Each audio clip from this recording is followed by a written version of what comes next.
Assalamualaikum warahmatullahi wabarakatuh. Perkenalkan, nama saya Muhammad Fadil Umasyam dengan NIM 212352 dari kelas E mata kuliah pembelajaran mesin. Di sini saya akan menjelaskan beberapa coding program dari library NumPy, Pandas, dan Matplotlib yang sudah saya kerjakan pada Jupyter Notebook. Pertama yaitu NumPy atau Numerical Python. NumPy adalah library Python yang berfokus pada scientific computing. NumPy memiliki kemampuan untuk membentuk objek dimensional array yang mirip dengan list pada Python. Pertama-tama kita gunakan itu untuk mengimport library NumPy-nya ke dalam Jupyter Notebook. Kita gunakan perintah import NumPy snp. Lalu di sini saya yang akan dijalankan. Lalu di sini saya membuat list biasa tanpa menggunakan NumPy. Jadi list hanya menggunakan Python. Untuk mencetak listnya itu kita panggil variabel yang sudah dideklarasikan di sini, lalu dipanggil, lalu tekan Shift Enter atau tombol run pada di atas sini. Dan yang kedua itu saya membuat array menggunakan NumPy. Di sini pertama-tama kita gunakan dulu deklarasi variabel, lalu panggil library NumPy-nya dan perintah array. Lalu di sini isinya itu isi dari array-nya dibuat. Lalu untuk mencetak array-nya kita panggil variabel yang sudah dibuat tadi, lalu tekan Shift Enter. Maka di sini akan muncul. Dan untuk mengetahui shape atau banyak data dari yang ada di dalam array tersebut, kita gunakan perintah shape dengan cara memanggil variabel yang sudah dibuat tadi, lalu dot shape dan jalankan. Nah, di sini sudah muncul outputnya 6, yaitu jumlah data yang ada pada array. Dan kemudian untuk mengetahui tipe dari variabel yang sudah kita buat, itu kita gunakan perintah type buka kurung dan variabelnya yang sudah dibuat, lalu jalankan. Nah, di sini variabel dari NumPy 1, tipe dari NumPy 1 yaitu numpy.endarray. Yang kedua, di sini saya membuat array 2 dimensi dengan perintah enp.array kurung siku. Lalu di sini ada array dari baris pertama menggunakan kurung siku di dalam sebuah kurung siku, lalu diiringi dengan koma, dan di sini ada array untuk baris kedua, lalu ditutup lagi dengan kurung siku. Untuk menampilkannya yaitu kita panggil lagi variabel yang sudah dideklarasikan di awal, lalu di run. Nah, di sini sudah muncul array-nya, array 2 dimensinya. Nah, pada perintah 2 ini adalah perintah untuk membedakan list yang dikalikan dengan 2 dan array atau NumPy yang dikalikan dengan 2. Apabila list dikalikan dengan 2, maka output hanya akan mencetak ulang dari list tersebut. Jadi misalnya di sini 1 sampai 5 dicetak. Nah, seperti di sini list dikalikan dengan 2, dia di sini hanya akan mencetak ulang data dari list yang ada. Sedangkan apabila NumPy dikalikan dengan 2 atau variabel yang ada di sini NumPy-nya dikalikan dengan 2, maka dia akan mengkalikan nilai-nilai yang ada pada array-nya. Jadi misalnya di sini 1 dikali 2, 2 kali 2, 3 kali 2 dan seterusnya. Yang ketiga itu perintah arrange atau penulisan tentang angka tanpa menulis angka akhirnya. Di sini tuh penggunaannya sama tadi, dideklarasikan dulu variabel, lalu dipanggil library-nya dan dot nama perintahnya. Di sini tuh banyak rentang angkanya. Jadi apabila di sini 6 lalu saya jalankan, maka akan muncul output 0, 1, 2, 3, 4, 5. Karena array selalu dimulai dari 0, maka tetapi jumlah angka pada array-nya terdapat 6 angka. Yang keempat, arrange yang memiliki nilai mulai dan nilai stop. Di sini tuh ini yaitu nilai mulainya dan yang 10 ini nilai stopnya. Jadi apabila dijalankan akan muncul seperti di sini, yang arraynya dimulai dari 2 dan sampai sebelum angka nilai stopnya, jadi 2 sampai 9. Jadi apabila saya mengubah di sini menjadi 15 lalu menjalankan, maka nilai stopnya akan arraynya akan berhenti pada angka 14 karena nilai stopnya yaitu 15. Yang kelima, di sini ada perintah masih arrange atau rentang angka yang memiliki nilai awal, nilai stop, dan nilai selisih. Jadi di sini itu ada nilai awal, nilai stop, dan nilai selisih.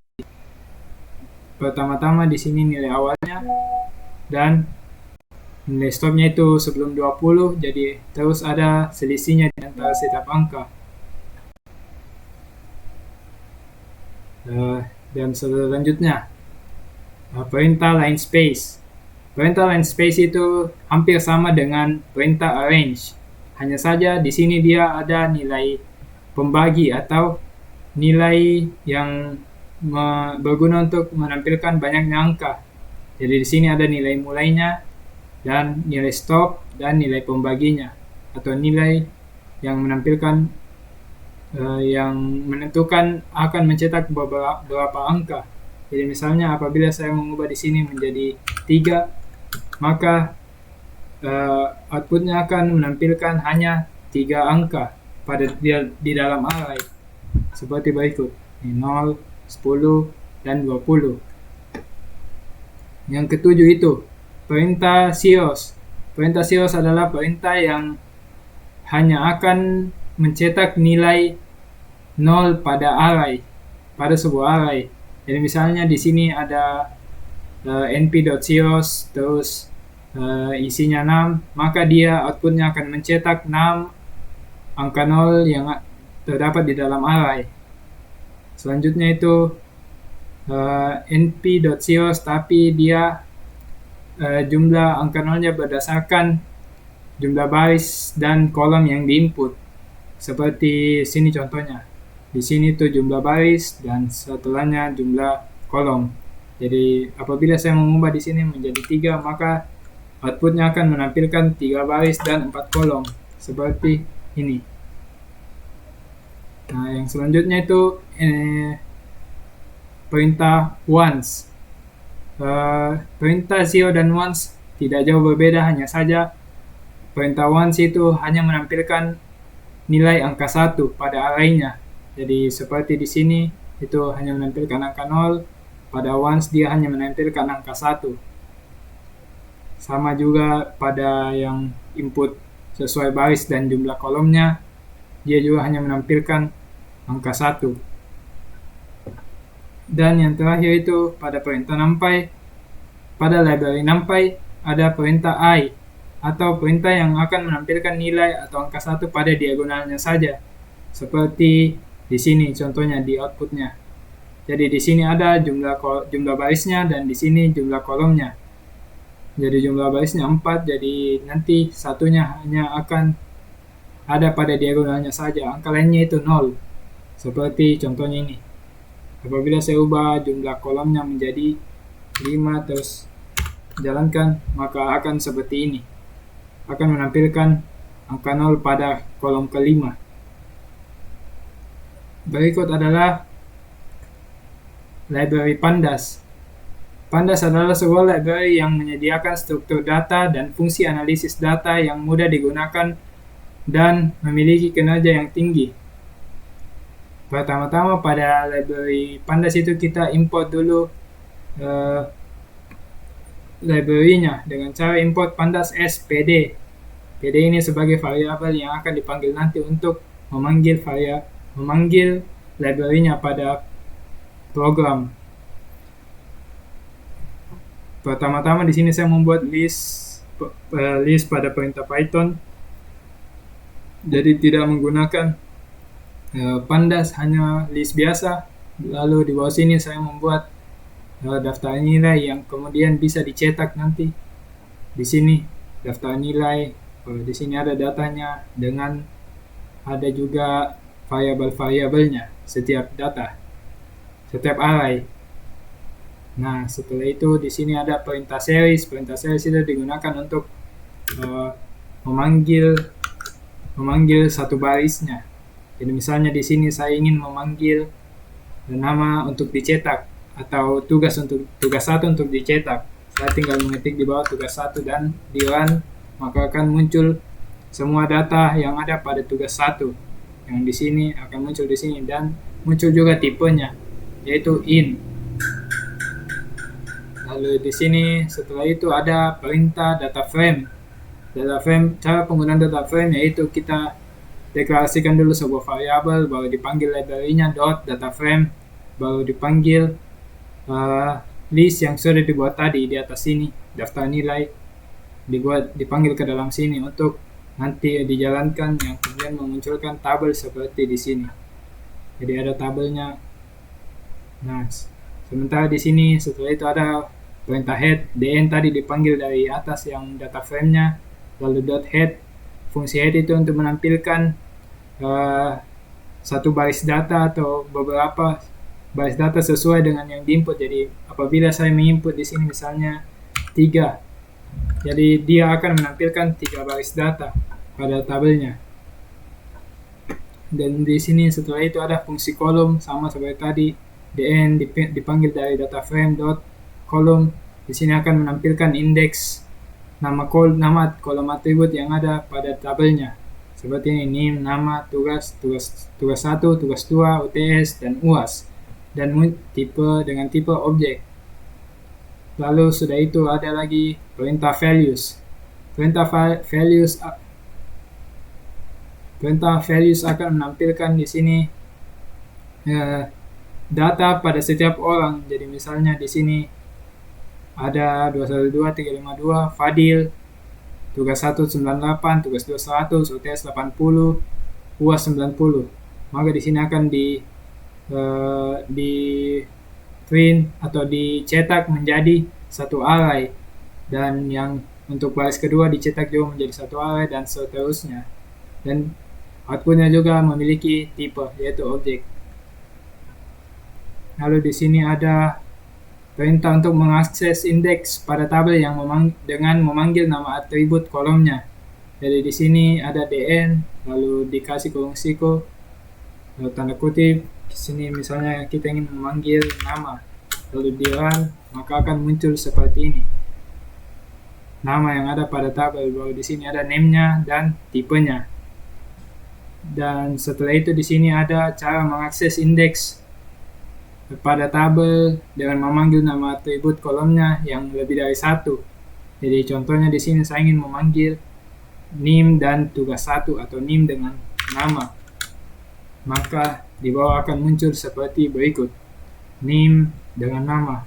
Bedanya dengan yang di atas tadi, name atau nama kolom atributnya pada yang apabila ingin ditampilkan 2, nama kolom atributnya berada di atas, tapi jika ingin menampilkan hanya 1, nama kolom atributnya ada di sini. Nah, setelah itu di sini ada perintah untuk memanggil tadi data frame. Lalu di sini ada perintah ilog. Perintah ilog yaitu perintah yang menampilkan data sesuai dari koordinat yang diketik di dalam kurung sikunya. Jadi di sini misalnya ada perintah di baris kedua, atau di sini kedua di kolom 4. Jadi itu kolom 4 mulai dari sini 0, 1, 2, 3, 4. Yang outputnya akan 80. Jadi apabila saya di sini ubah menjadi kolom 3, maka dia akan menampilkan nilai 100 seperti yang ada pada tugas kolom sini. Setelah itu di sini ada perintah log. Pada perintah log di sini hampir sama seperti ilog, cuma dia memanggil nama di sininya, nama kolom atribut. Jadi di sini ada masih sama tadi baris yang ada baris 1 yang ada pada kolom atribut tugas 1. Jadi di baris 1 sini kolom atribut tugas 1-nya itu nilainya 100. Setelah itu di sini ada perintah untuk menampilkan semua nilai yang ada pada nilai kolom NIM dan UTS. apabila saya ingin mengganti di sini dengan NIM dengan nama, maka akan muncul semua NIM dan nama yang ada pada data frame yang sudah dibuat di atas tadi di sini.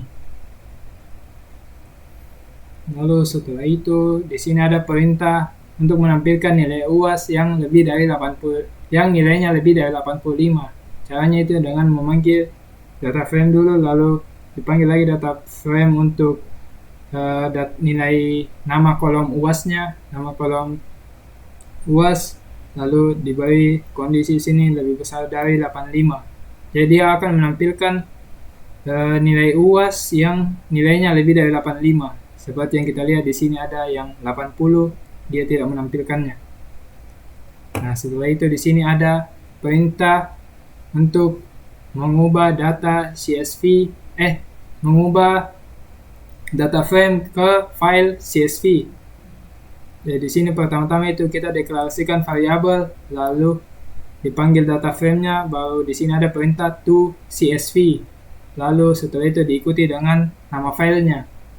Setelah itu di sini dipanggil lagi untuk dipanggil pandas dan untuk membaca file CSV yang sudah dibuat tadi. Lalu dipanggil sini. Lalu untuk menampilkan filenya kita panggil variabel yang di atas sini, terus run, maka akan muncul di sini dan dia juga muncul di sini pada home Jupyter kita, Jupyter notebook kita. Jadi seperti namanya nilai, dia muncul di sini. Nah, setelah itu data Excel. Jadi perintah untuk mengkonversi data menjadi file Excel.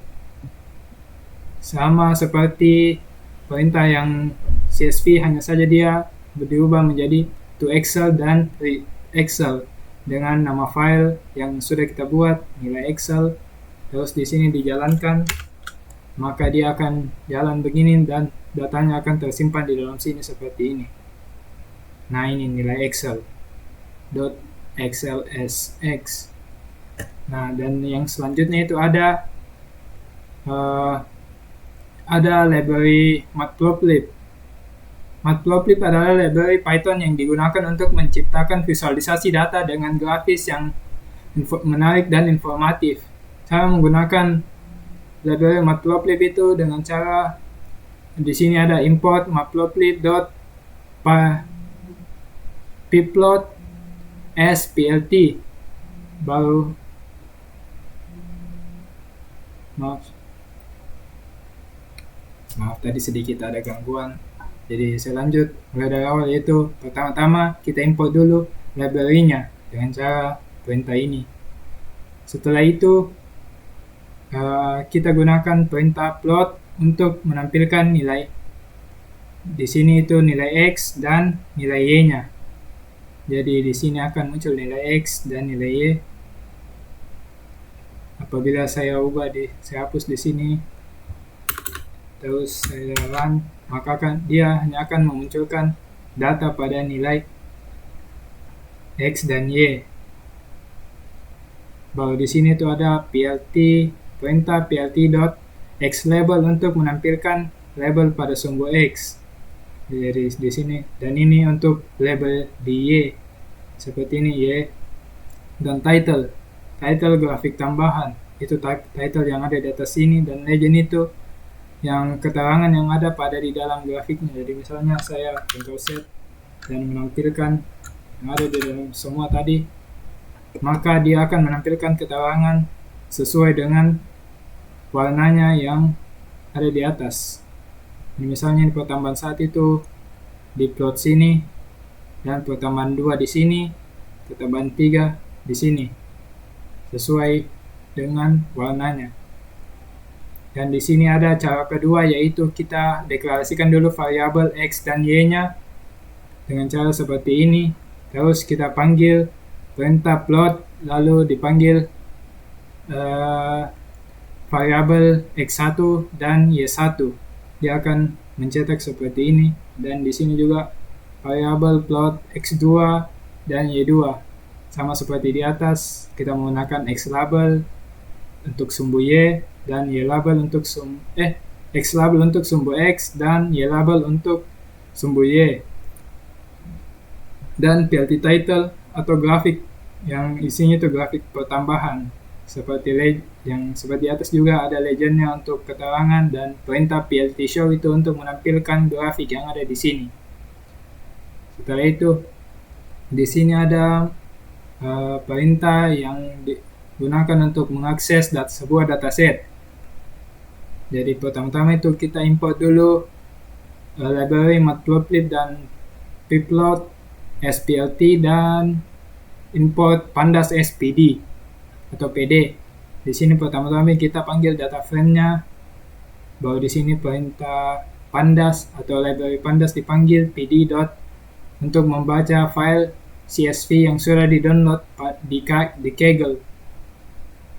Baru di sini ada Big Mac, itu nama datasetnya seperti yang sudah tersimpan di sini, bigmac.csv.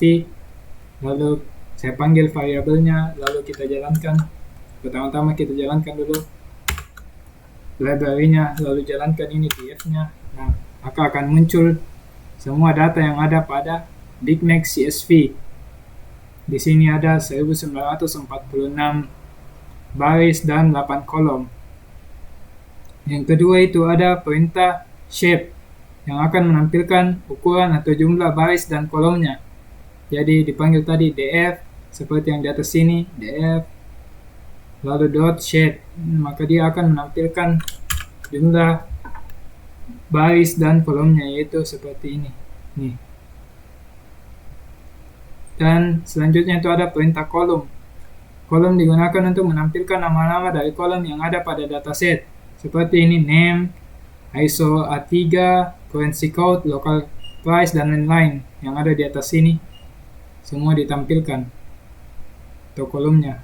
Dan setelah itu, di sini ada perintah untuk menampilkan data dengan name yang isinya Indonesia saja. Jadi di sini pertama-tama kita deklarasikan variabelnya, lalu dipanggil variabel df lagi, dan untuk dipanggil name-nya atau nama kolomnya. Nama kolomnya sama dengan Indonesia. Jadi dia outputnya nanti hanya akan menampilkan di sini, hanya akan menampilkan kolom yang name-nya Indonesia. Ada beberapa di sini. Setelah itu, di sini itu ada perintah describe yang digunakan untuk menampilkan data-data seperti count, mean atau nilai rata-rata, STD atau standar deviasi, nilai min, nilai max, nilai kuartil 1, kuartil 2, dan kuartil 3. Seperti di sini kita gunakan, panggil dulu variabelnya tadi yang sudah dibuat untuk data Indonesia di sini, lalu dot describe, fungsi describe atau perintah describe. Dan di bawah sini kita ingin menampilkan data Indonesia yang $X-nya, nilai kolom $X-nya kurang dari 11.000. Pertama-tama kita mendeklarasikan variabel, lalu dipanggil data IND, lalu data IND untuk nilai kolom $X-nya, lalu dikasih kondisi kurang dari 11.000. Maka apabila variabel yang dideklarasikan tadi dipanggil lalu di run, maka akan muncul data seperti berikut ini. Dia akan muncul datanya hanya yang nilai $X-nya kurang dari 11.000, seperti ini, kurang dari 11.000 semua.